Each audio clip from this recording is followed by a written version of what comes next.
All right, welcome everybody. Thank you for coming. I am Morgan Doizaki. I'm board chair for Chinatown Fresno Foundation. This is one of our Chinatown Fresno community meetings held monthly. Every first Tuesday of the month is our board meetings and community meetings. Next topic for next month, for November 6th, that's a Tuesday, the first Tuesday of November, is residents. It's going to be Chinatown Residents Wanted.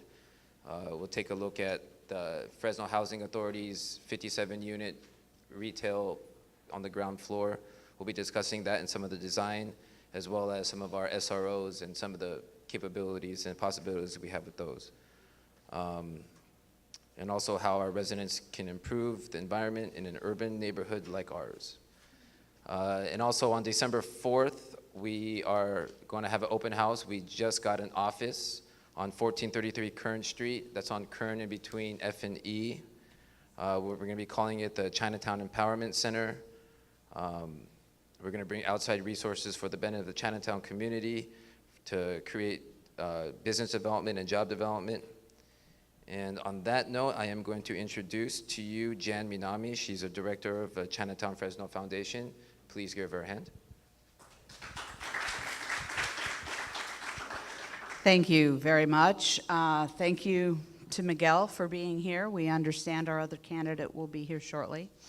Thank you for showing up. We appreciate it. Thanks to Liz Shields over there, who's registering everyone who needs to register to vote, because everybody needs to vote before they come to our November 6th meeting, right?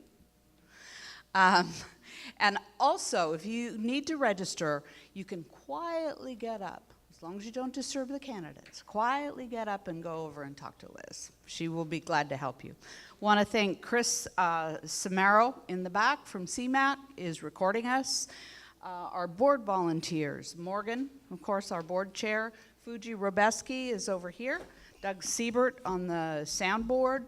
June Stanfield is working with the candidates. And Barbara Wilson in the front row is our timer. You have a couple of handouts today. They look like this. So there's going to be 4 audience questions that Morgan and Fuji will manage. Fill out a questionnaire and drop it over there, or just raise your hand and they'll come pick it up. And then there's also a page that looks like this that has an introduction to Chinatown Fresno, and also has the questions, the 6 moderator questions that are pre-scheduled. The candidates got them ahead of time, and you all have them right now. Okay, we did that. Well, let's get started. Candidates get to introduce themselves. Let's start with, we have 2 candidates. They have nameplates. You probably already know who they are anyway. Let's start with Miguel Arias. You have 3 minutes. Good evening, everyone, and thank you for making time to be here this evening. My name is Miguel Arias, and I am currently your representative on the State Center Community College District Board, where we oversee 3 community college campuses and 4 community college centers. We're actually in the middle of constructing new campuses across the city of Fresno. I just drove back from Madera, where we broke ground on our first expansion under our current bond, with plans to build a new campus in West Fresno, across from Gaston, a new campus in Southeast Fresno, and the expansion of our flagship campus at Fresno City College by about $100 million. That's going to include a new science building and new parking structure designed into new science building. In my day job, I work for Fresno Unified School District, where we are responsible for about 74,000 students and 120 schools, and operate about $1 billion budget. Believe it or not, we're the biggest employer in the Central Valley floor, private or public, as a school system. I grew up in the West Side as a farm worker, started picking crops with my parents at the age of 10 until my sophomore year in college. My first job in the city of Fresno was working for Smart & Final as a graveyard janitor on G Street. That was my first introduction to Fresno. After a year, I promoted up to be a graveyard cashier at a liquor store and gas station out in Southeast Fresno. After that, I made my way to Washington, D.C., where I spent a few years working for a member of Congress, and I was there during the 9/11 era, and then made my way back home when the first major water drought hit the Central Valley, where I was responsible for making sure that we fed the farm workers that had been unemployed for about 8 months. We had food lines of 5-6 hours out of my hometown in Mendota. Since then, I've been working for Fresno Unified for the last decade, building new schools. I was part of the team that built Gaston Middle School and Van Pal Elementary, and I've been serving and representing this area on the State Center College Board for the last 4 years. Thank you. All right, thank you. I need a mic, right? It works. Thank you, Miguel. Tate Hill. Thank you, everyone. I appreciate the opportunity to have a conversation with you and look forward to this discussion with you. I grew up in the district. I grew up in West Fresno, was educated there, and a very proud product of the schools in West Fresno. I eventually went to Fresno State and got my degree in business finance. And I think many young people who grew up in the Valley thought they were going to go to the Bay Area or elsewhere. And I did a fellowship with the Great Valley Center that actually really gave me a greater appreciation of the opportunities in the Central Valley, understanding its challenges, but also seeing the opportunities. And so that drew me to start working for a CDC, a Community Development Corporation in West Fresno. And I had an opportunity to work a lot with small businesses, developing business plans. We created a program with Community Development Financial Institution to do loans for small businesses in West Fresno, and looking at the comprehensive needs of the community around land use issue, home ownership. We had the opportunity to create the West Fresno Association in partnership with one of the banks, the credit unions, and we're glad to have created 300 memberships where people had opportunities to get a checking account, to get a mortgage, or to buy their first car.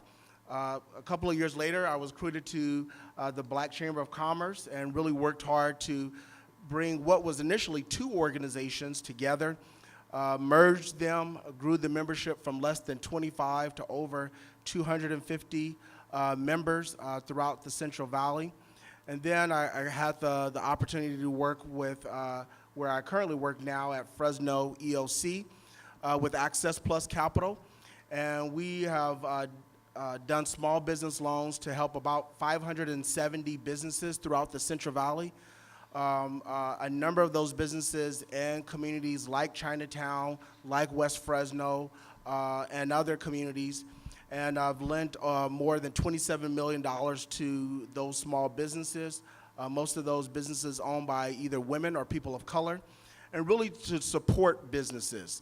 And I'm really proud of that record of supporting small businesses. And I really look forward to seeing Chinatown revitalized and working with the small businesses here to make sure that we have opportunity for all people within Chinatown from residential, but also that we support the small businesses here.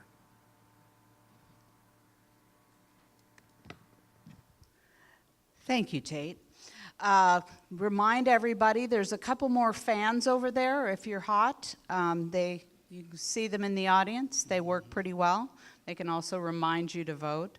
And then the audience questions. There's going to be 4 audience questions, and you need to fill out an audience question form that is over at this table in order to have your question considered. All right, let's get started with the planned questions. Number 1, let's start with you, Tate. What are the 3 most important challenges facing District 3, and how would you address them here in Chinatown? You have 2 minutes. No, and having the opportunity to talk to some of the business owners here in Chinatown, one of the, I think the major concerns is the 800-pound gorilla or the 800-pound train of high-speed rail. And the impact that it's having on businesses and the future impact. While I think many of us were excited and have been excited about high-speed rail, there's been insufficient coordination between the high-speed rail, the city of Fresno, and with the business owners, and looking at the impacts that it's having on the businesses and the neighborhood.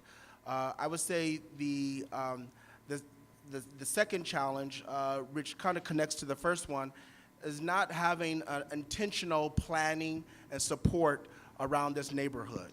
Like most of South Fresno, there's kind of been a haphazard strategy around supporting the neighborhood, from housing to infrastructure to small business support to amenities for quality of life. And so those two components, and then as a result of that, those two, we see the challenges that many face around homelessness and vagrancy, the impact that it has not only for those that are residents, but also for those businesses that are in some cases struggling to make it, but to have not that level of coordination and support from the city creates a number of challenges. And so the things that I look at is, making sure that we have support for public safety, that we have comprehensive strategies towards addressing homelessness and vagrancy, and that we have a comprehensive plan towards economic development that is inclusive of the businesses in Chinatown. Thanks, Tate. Miguel, same question. The three most important challenges facing District 3, and how would you address them here in Chinatown? I would identify the three major challenges for the whole district in three categories. One is public safety. That's a unanimous concern for all parts of the district. But it's not just about more police officers. It's about the lack of response when you do call 911. I've had to call 911 twice in the last year, and I have had to been put on hold each time. Secondly, it's the management of the homeless population across the city. Before it was just downtown, then Chinatown. Now it's a Central Unified area on Clinton and Brawley, where you have the homeless have taken over the areas of just water basins. They're camping out in water basins. They're now in Francho Creek on the southeast part of the city. The lack of coordinated management and reduction of the homelessness in Fresno is a second significant barrier for the whole district and Chinatown. And third is neighborhood neglect and de-investment. And I want to be clear about that. I think it's not just about Chinatown or District 3 being an afterthought. I actually think it's intentional de-investment that's occurred over the years. We've had significant opportunities in the city of Fresno to put money back into the district or to keep money in the district, and we've chosen otherwise. One example that comes to mind is the redevelopment money. When we shut down the successor agencies, we had $15 million that we could have kept in District 3. Instead, the city put that in a general reserve fund for future disbursement to citywide. My approach to doing things is that you gotta consider district first. What are the priorities of District 3? And not to speak to people and to tell them that I'm gonna create one more plan that's gonna sit on the shelf, but to listen and to take action. And when the community speaks and says that they don't want a distribution center that's gonna have 9,000 diesel trucks a day, then we have to honor their voice. When the residents say that they don't want another homeless encampment or shelter, we have to honor their voice. Thanks, Miguel. Let's come right back to you. How can your background provide the skills needed to represent a neighborhood like Chinatown? Sure. I've told you about my experience in Fresno Unified with the Bill and Dollar Corporation, an education institution, and my service on the community college board. Excuse me, it's my daughter's birthday. I think she's trying to call me. There we go. But I also want to tell you about my experience at the federal level. At the federal level, I was in charge of multiple funding resources: the defense, military, education, small business, community development. For multiple years, my job was to bring earmarks and federal resources down into the valley. And we did that successfully. One of the earmarks that I was responsible for writing was the 180 interchange that funded the whole interchange system, and also securing some additional resources for water. I have significant experience at the federal and state level. I also spent some time at City Hall as the Chief of Staff to a Council President, where we were able to use RDA funds to redevelop the area of Golden State, where the new businesses are towards the 99. And I've worked on multiple projects where we use tax credit at the federal level to build affordable housing that requires a private bank to be actively engaged in the operation of that development for at least 25 years, so that they don't become Section 8 after a few years, or they don't become dilapidated after a few years. But lastly, I have vast experience in working with significant and large stakeholders. You know, it's not easy to get State Center and Fresno Unified to agree to a joint use to build a high school on the college campus. We did that with Design Science. It's not easy to get a State Center that represents 4 counties and over 1 million people to agree to build a campus in West Fresno, especially when most of the board members have never been to West Fresno. And it's that experience that I plan to bring to the City Council, is getting my council colleagues to understand that District 3 is not an afterthought, that District 3 cannot be the burden, carry the burden for the whole city, and that we deserve some reinvestment into our areas. Thank you. Okay, Tate, go. You know, and just let me preface my my comments here that one of the things I'm going to try to do today, and as I have an opportunity to talk with you, is to talk specifically about Chinatown. While, of course, we're here, if elected, to represent the entire district, but I think understanding and addressing the issues and the needs of every specific neighborhood is important. And while there are a lot of similarities, each neighborhood has different needs, and I think it's important to address it as such.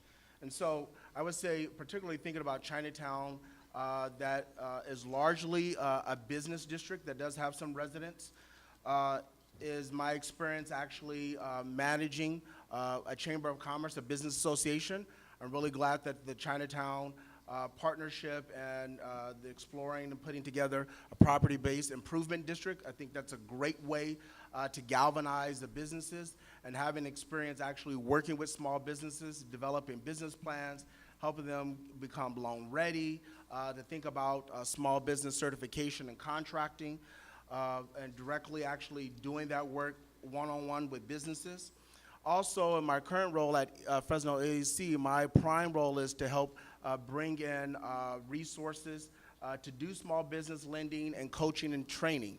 And over the last 2 years, I've brought in about $10 million towards small business loans. And part of that focus was to look at how we could have an impact in the downtown area, and that's something specifically that we're looking to do. And then third, around, I think the importance around the community planning.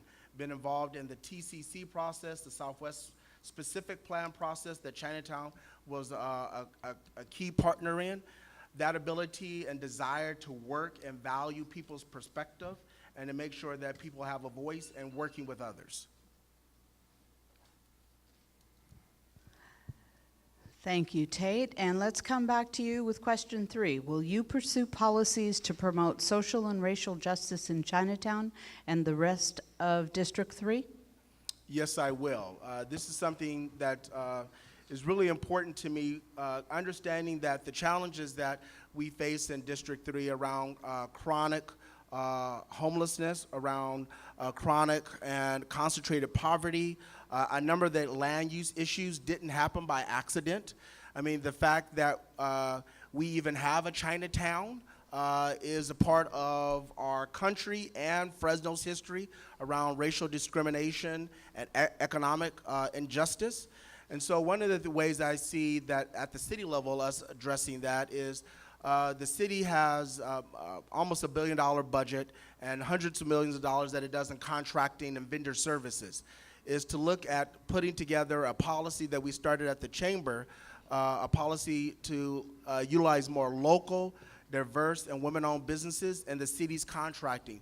That's a very direct way for us to make sure that we're putting money back into our community, creating wealth, not just about jobs, but contract opportunities and vendor opportunities. And so that's one of the ways that I will look at it. The second is making sure that on boards and commissions that influence decisions, that it is a representative voice of District 3, of ethnic, gender, geographic diversity, and so that everyone has a voice and is a part of that table. And then third, having a community advisory council to make sure that I'm held accountable. I want to be held accountable by the people of the district, to share information, to hear from them, and so that my decisions are not just from City Hall, but bringing City Hall to the neighborhood. Thank you, Tate.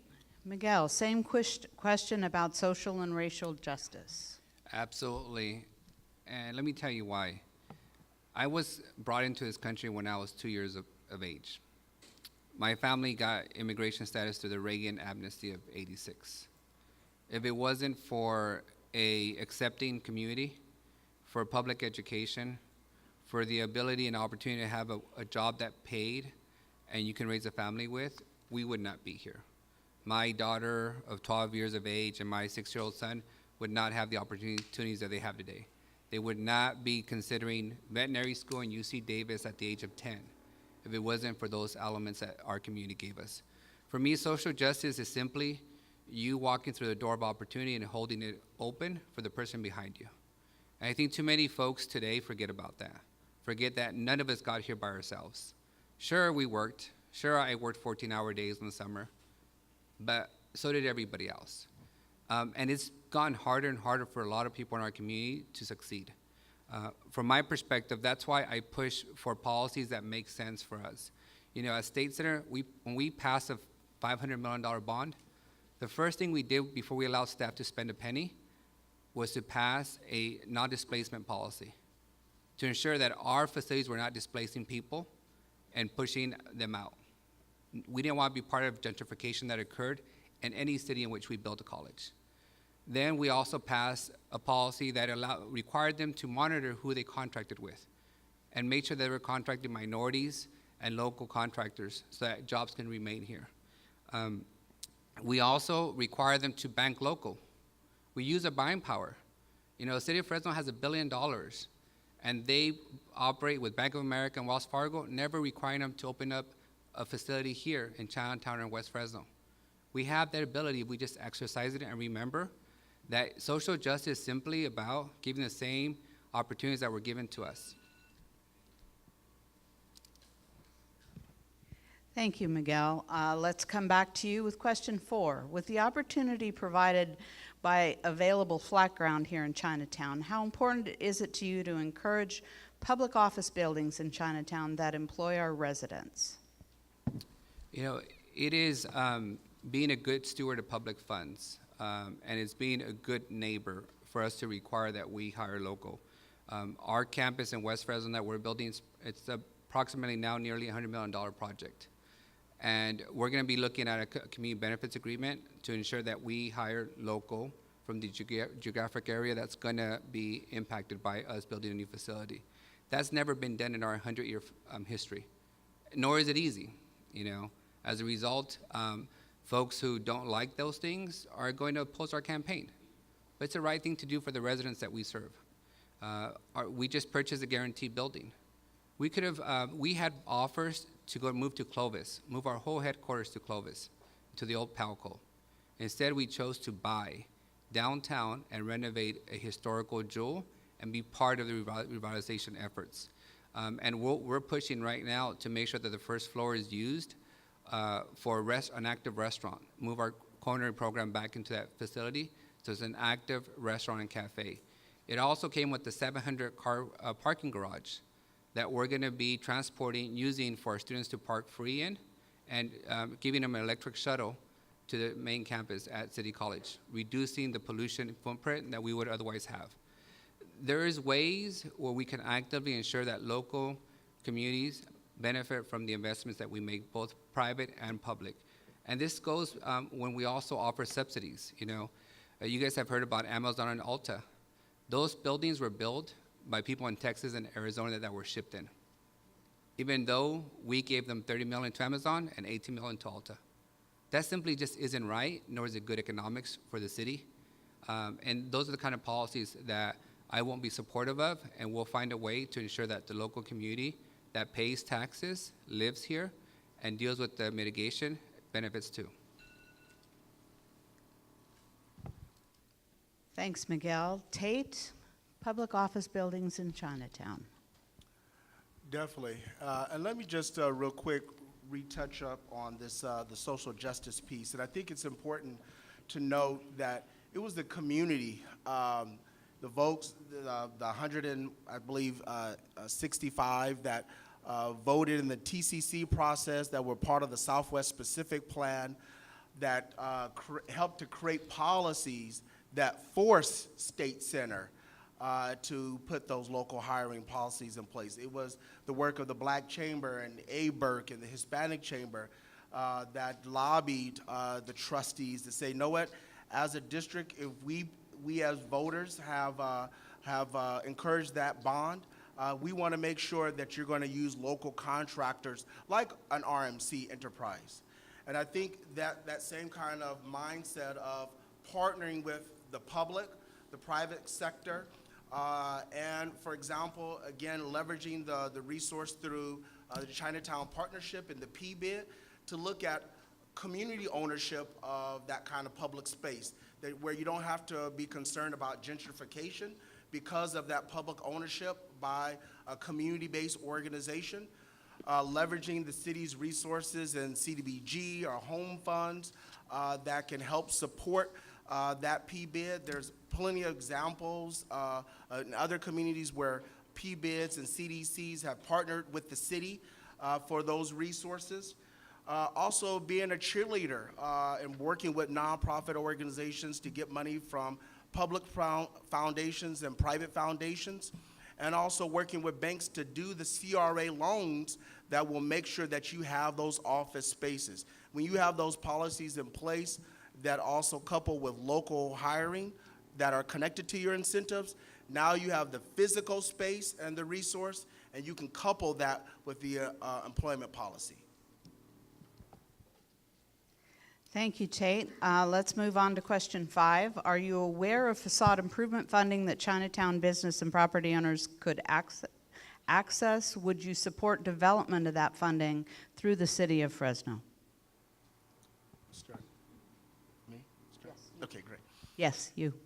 You know what? This is a great concept that the city used to have. The city of Fresno used to have a facade improvement program, and it also used to have a neighborhood homeowner improvement programs. Those programs have gone by the wayside, but those are programs that could be reenacted through the city's home fund, CDBG, or home dollars. I think it's an excellent use of resources to support neighborhoods that are going through transition and struggling. It's also a great way and to send a message that you want to support our city. Our government wants to support local small business. Everyone says that they want to support small business. Here is, I think, a very direct way for the city to do that, is to make sure that those funds are available. Also, the city has had a revolving loan fund through CINCAL. I don't know if there's been much accountability there about who they provide those loans to. I think there really should be a focus towards the south part of the city, where we've had a number of challenges and where those monies initiated are started in. They got the money through CDBG because of the south side of Fresno, our neighborhoods with economic challenges. And we have not been the primary beneficiaries of those kinds of programs. And so I will look at bringing both a facade-based type program, but also a neighborhood repair, revitalization, or rehab program back to the city of Fresno. Thank you, Tate. Miguel, facade improvement? Absolutely. You know, I actually, part of my many hats is I also serve on the Tower District Review Committee, where we have to review the proposals by business owners and residents who want to change their facades or make improvements to their businesses. Everything from signage to facade. As a matter of fact, today we had a meeting to review one business owner's proposal to replace his old facade with new one to deal with the noise of the train passing by. And the fact is that this city has failed to invest in small businesses for more than a decade, even though they've been advised by small business champions for more than a decade. And it's that simple. The County of Fresno has a facade program. They fund it through CDBG funds, as Tate pointed out. The federal government funds the FASAP program. There are cities in Indianapolis and Oakland. They all have their own programs. Some of them will grant you up to $30,000 and forgive it as a grant. Others will loan you a zero-interest loan for 5 years and forgive the loan after that. It simply needs a city hall that's willing to go beyond a soundbite and actually commit resources. And for me, those are the conversations where we have to be held accountable to not only support an idea, but to deliver on the idea.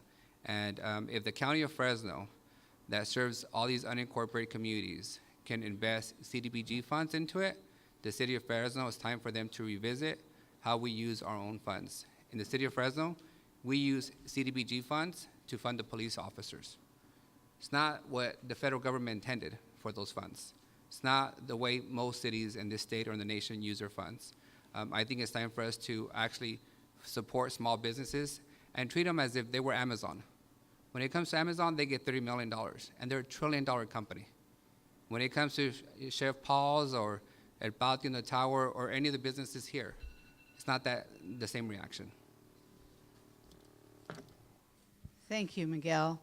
Does anybody have an audience question? Because you need to get those filled out. Does anybody have a question form that needs to be picked up?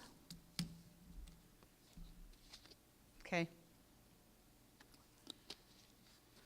We don't need them yet, but does anybody else want to fill one out? Okay. Miguel, let's go back to you.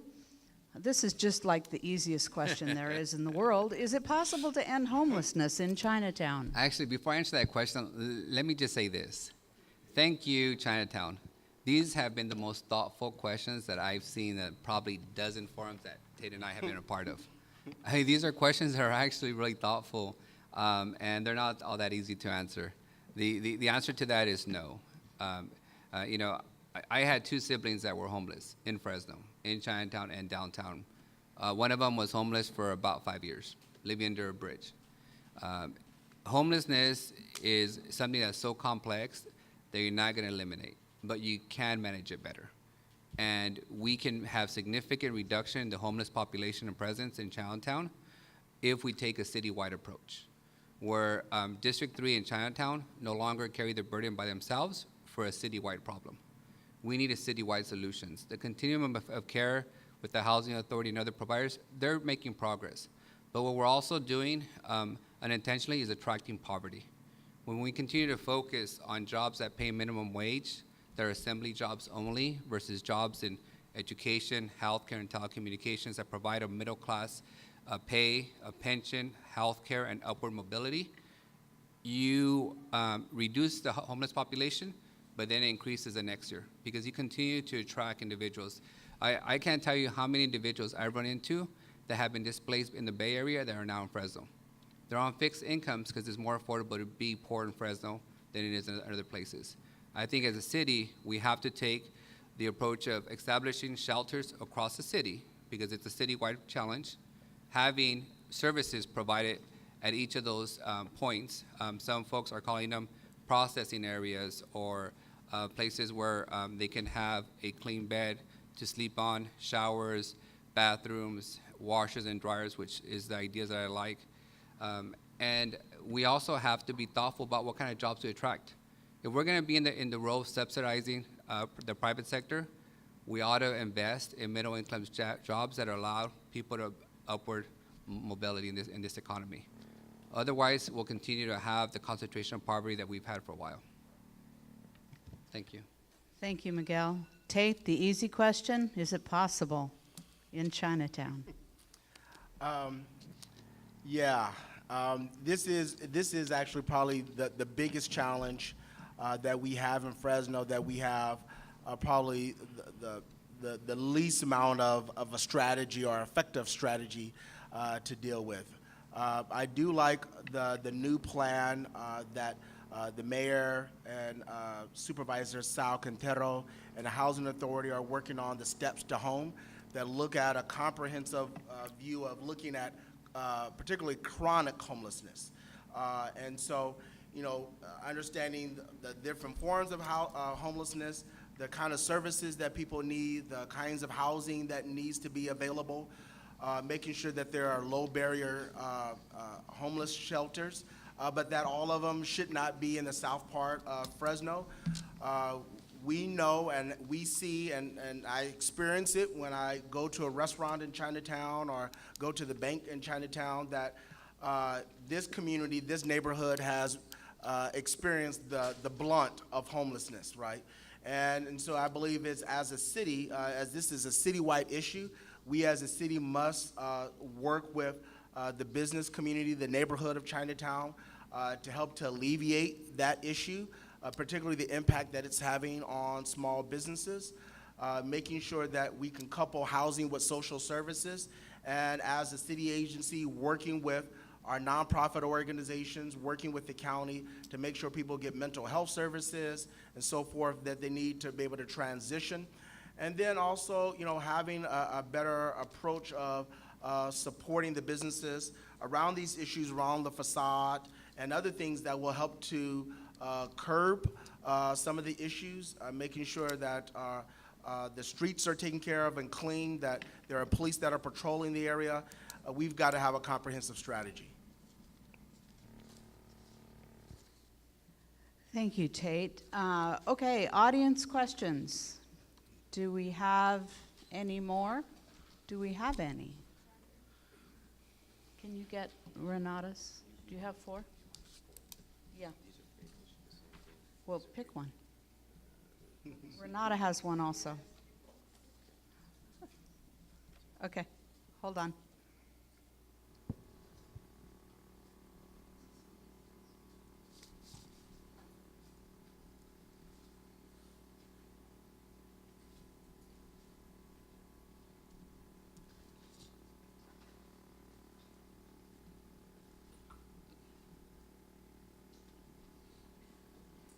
Okay, we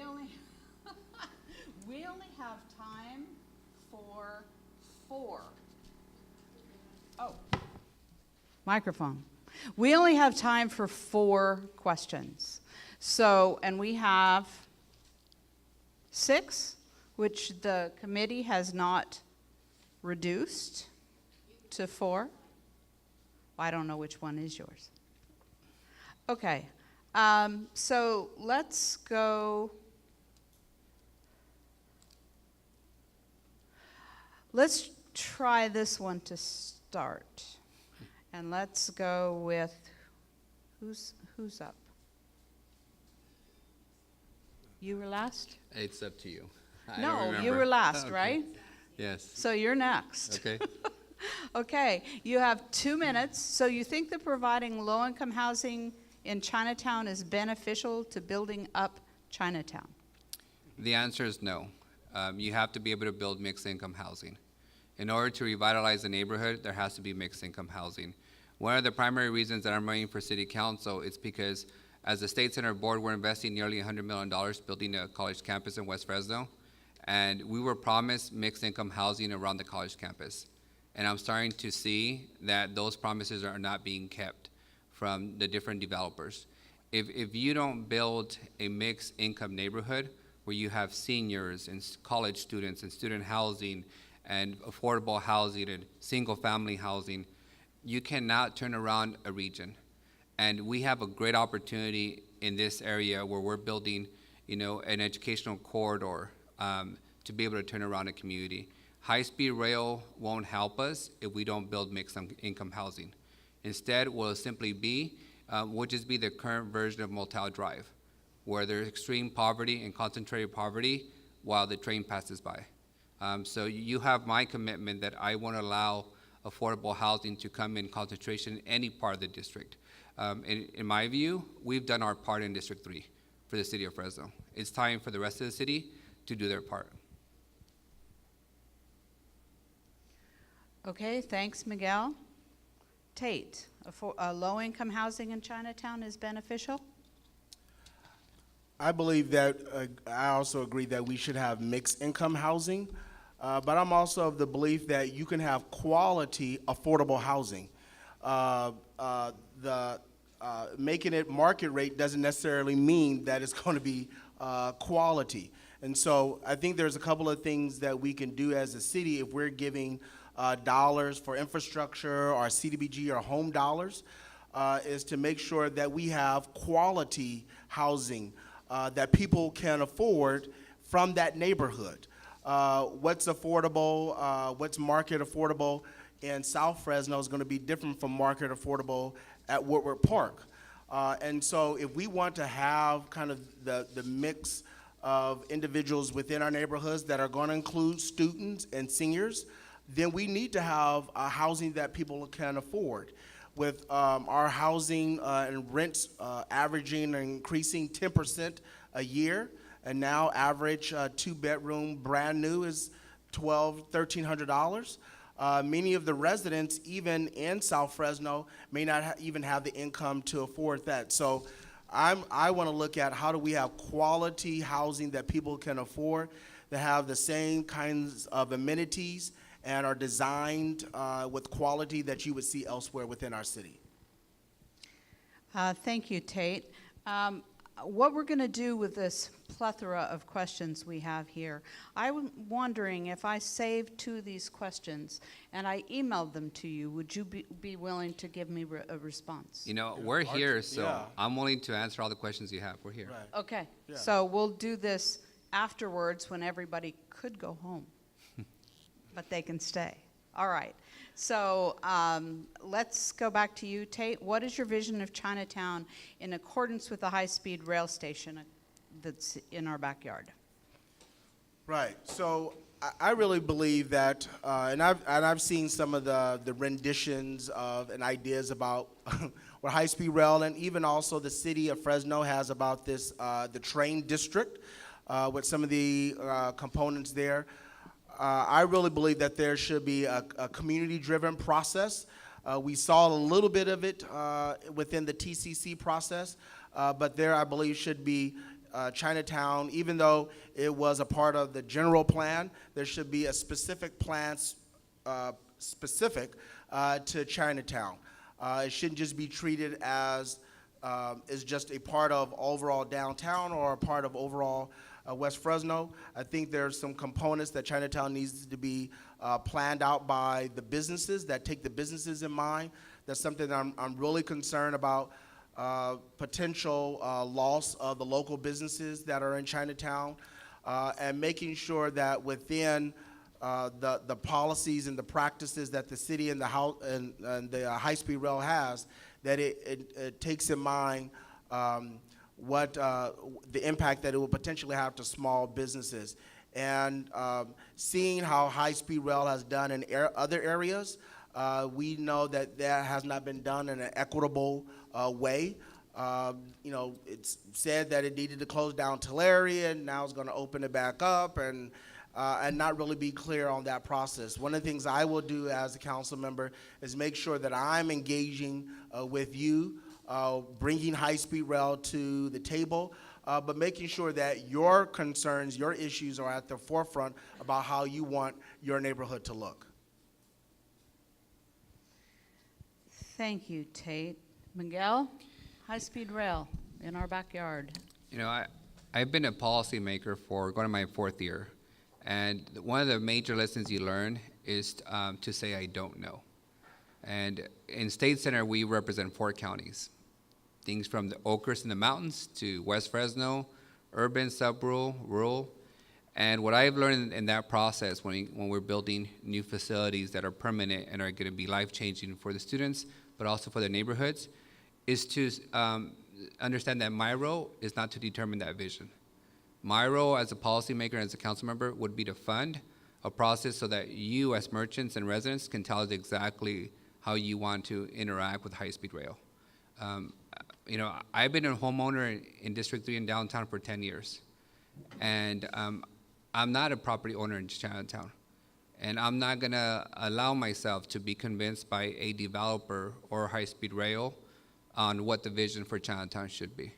I think this is where I simply have to be humbly remind everybody that I don't know what that vision is, and that's a vision that I'm gonna rely on you all to develop, and my responsibility is to fund that development and ensure that it gets honored by City Hall and any outside developer who wants to build in the area.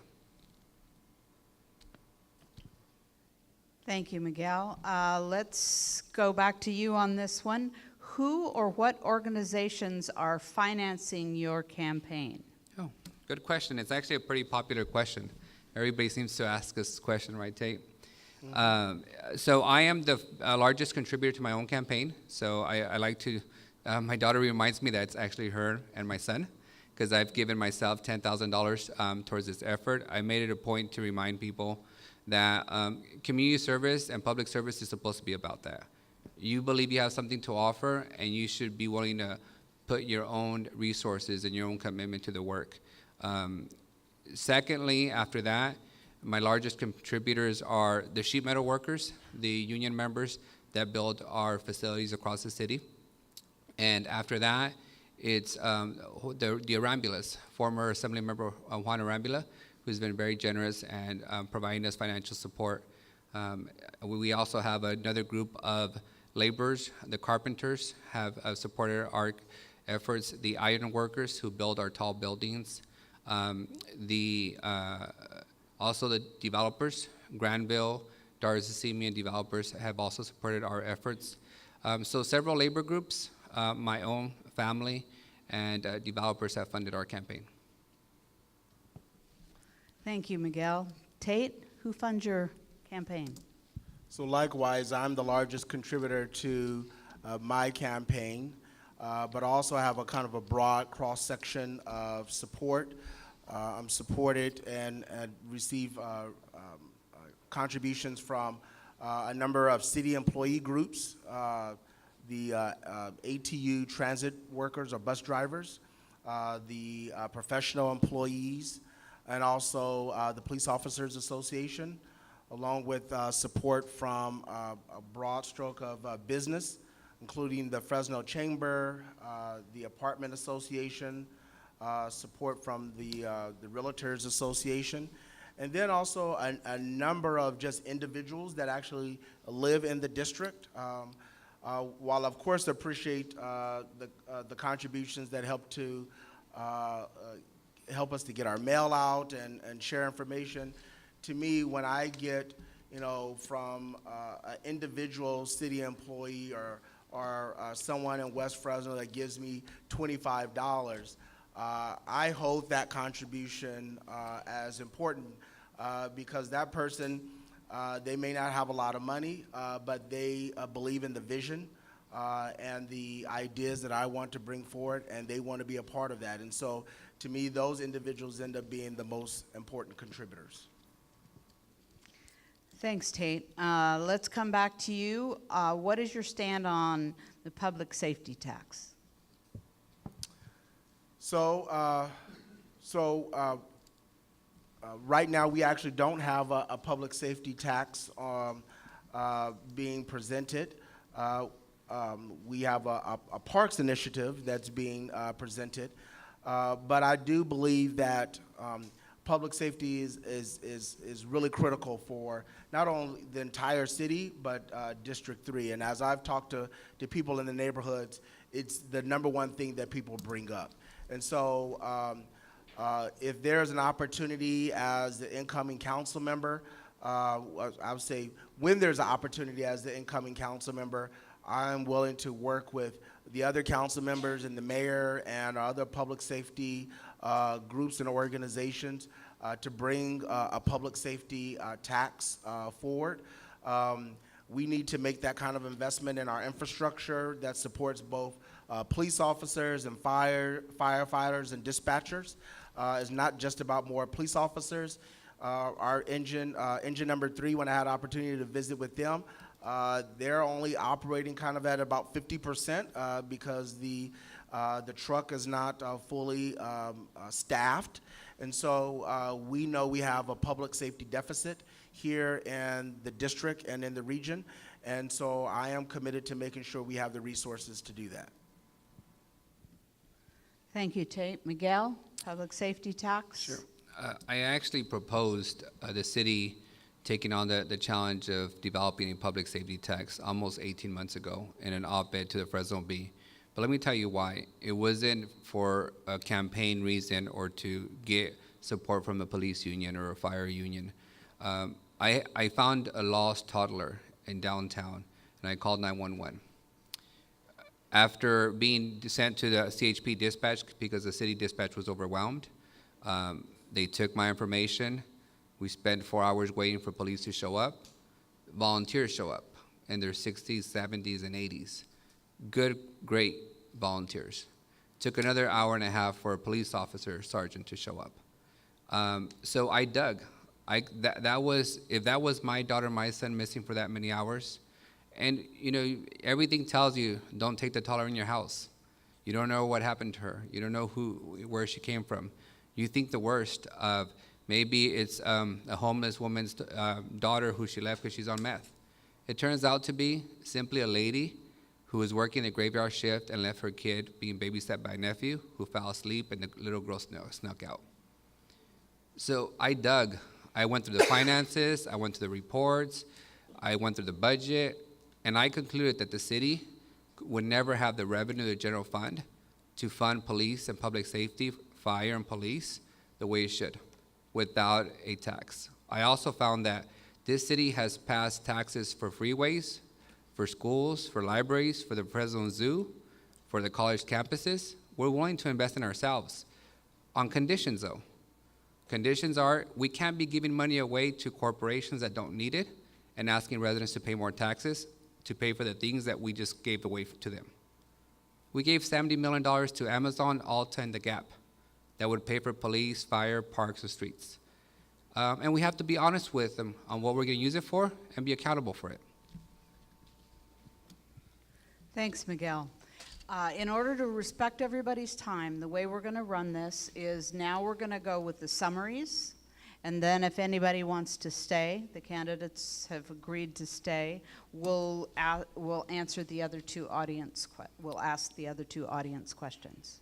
So, Miguel? Thank you. Can you summarize? Sure. Thank you for having me this evening, and I do apologize if I'm a little distracted, but it's my daughter's 12th birthday. And as you know, we're always trying to be the great parent, the great public servant, the great trustee. And this morning, my day started off walking precincts with light showers, which was perfect. and you know, there's nothing better than talking to a senior citizen at 10 a.m. and it's raining, and they give you a fresh cookies that they just made. So, and then it moved on to campaign work because I'm off for the whole month to focus full-time on the campaign. And then we ran out to Madera to break ground on the first college expansion that we're doing. And now we're here this evening, and I got to end the evening with a happy birthday dinner with my daughter and my son and our families. So I simply want to say thank you for all of you. I recognize that this is time out of your day. You have your own family commitments. You have your own business commitments. And thanks for giving us the time to hear us out.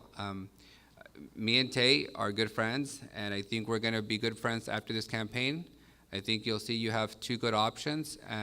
From my perspective, I have a unique set of skills that is going to allow us to move significant work forward together.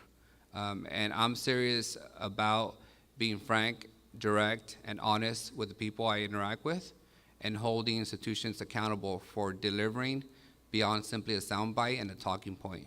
And sometimes it requires us to ruffle feathers, because when we're quiet, they don't listen and they don't invest in our areas. I appreciate all of your time. Thank you. Thank you, Miguel. Tate, 2 minutes to summarize. No, I really appreciate this opportunity to talk with you as business owners, as residents. People are really concerned about the district, but also specifically about your neighborhood, and not shying away from that you are here about Chinatown. And I think that's really important for us to have pride of our community, of our district, and not to back away from that, to understand that we deserve good investment, we deserve good public policy, that we deserve good public safety, and making sure that we have the support and the resources that we can bring home those things. And whether it's making sure that high-speed rail doesn't run over Chinatown, that we respect and support the businesses that are here, not just in word, but through our resources, through the city's budget, through our engagement with you. And so I appreciate this opportunity to talk with you. And also to share that, I want to bring a fresh voice to the city council, one that is from the district, one that understands and the experiences that you as business owners, as longtime residents have to the district, and that will be accountable to you. I'm not going anywhere. You're still going to see me in the neighborhood. You're still going to see me at the store. And that kind of accountability that you have when someone's really a part of the community carries over to their decisions, and that's the commitment that I make to you. Thank you, Tate. I will summarize quickly for people. Thank yous I want to say to our board members who volunteered, to the League of Women Voters who is registering voters. I don't know how many takers you got, but I hope everybody's registered and that everybody's going to vote on November 6th.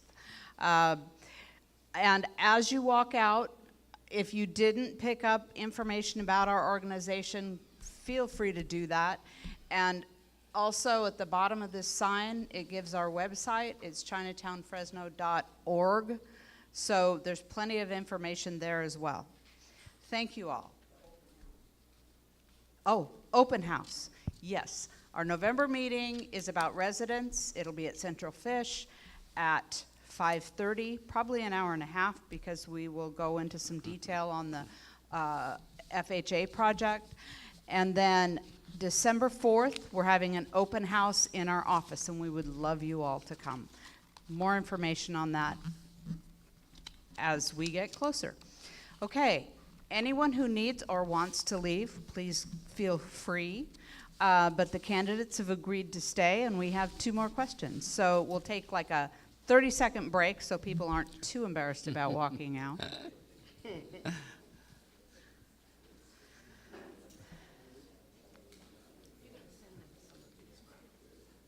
Yeah. That'll go.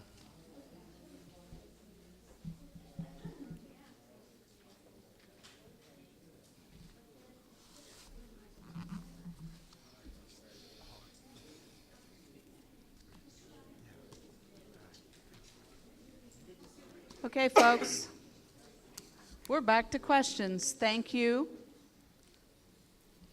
candidates. Sure. Thank you to those of you who stayed. Our first extra credit question, what are some improvements you will do for the community specifically? Let's start with you, Tate. So I touched on some of those. One of the things I've recognized, particularly in the West Fresno Tower District, I would say everything from Tower District South, is that a number of our neighborhoods have been, there hasn't been significant maintenance. Streets, sidewalks, tree trimming, street lights. And these are all things that you see right outside of your door. While it's important to talk about the kind of larger development and so forth, when you walk outside of your door, you don't have those basic elements that the city has a responsibility to do, then I think we are doing a disservice. So making sure that we have a regular maintenance schedule and that's out and available. So there's, again, that level of accountability and looking at how we then allocate resources towards that. Second is putting monies, as I stated before, around kind of neighborhood revitalization and rehab. Again, I think it's an important way and a great investment from the city side, where we're investing. I think it used to be up to like about $20,000 to fix a person's fence or a roof. Those things that have an impact on the quality of the housing, but also the viability of the neighborhood. And then likewise, a similar kind of program, the facade type program or small business program for entrepreneurs. Again, particularly in South Fresno, I think we need to make a very intentional investment into our neighborhoods and our small businesses in the south part of the city. Thank you, Tate. Miguel, improvements you would do for the community? I see some three specific actions. One is to fund the actual Chinatown Association with city funds. It's very common that cities fund associations on an annual basis with a small contribution to keep the association's work going. Some cities match the association fees that they've collected, or PBIDs. We're looking at that model for Tower District as well, because Tower District can only get the city to clean the sidewalks every few years.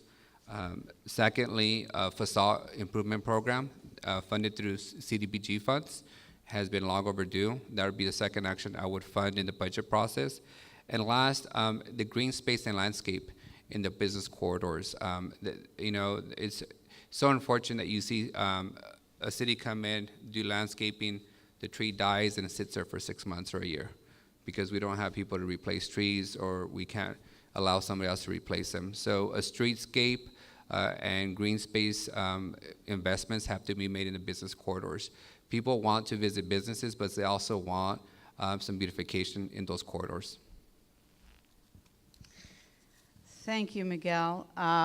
Let's go back to you again. Is the city planning to privatize residential garbage collection? Would you support such a measure? Absolutely not.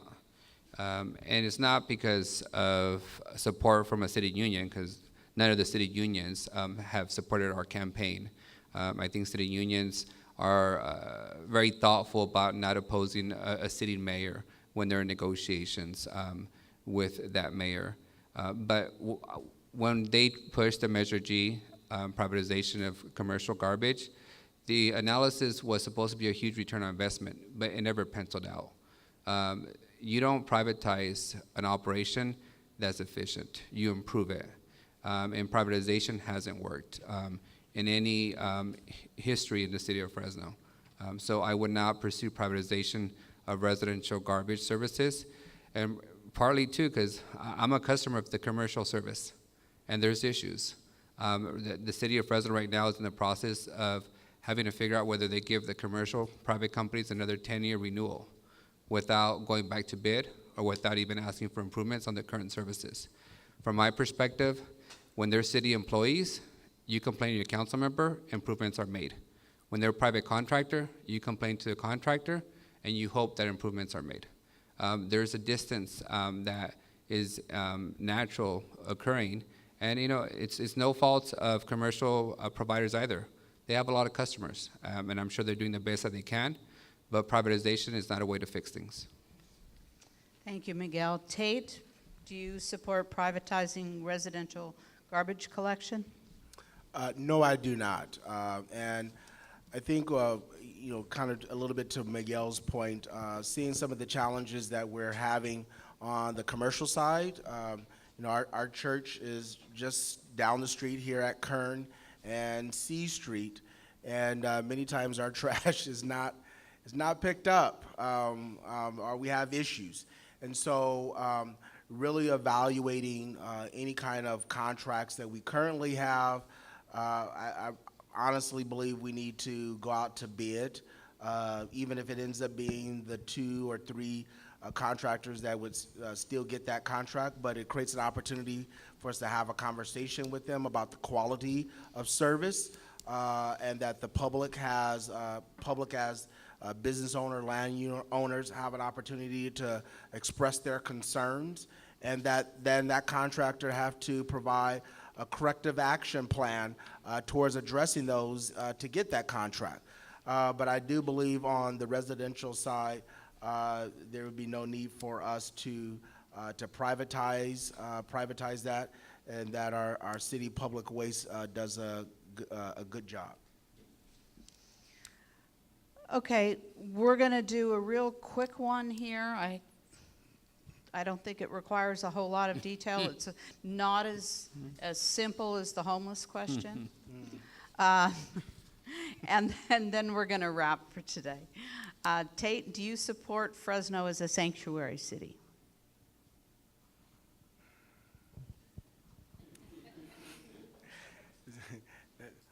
That's not a quick answer question, but I would say, as it's been sometimes presented, I would say no. Thank you. Miguel? Yes. Every sanctuary city that's been designated that way gets to decide exactly what it means to them.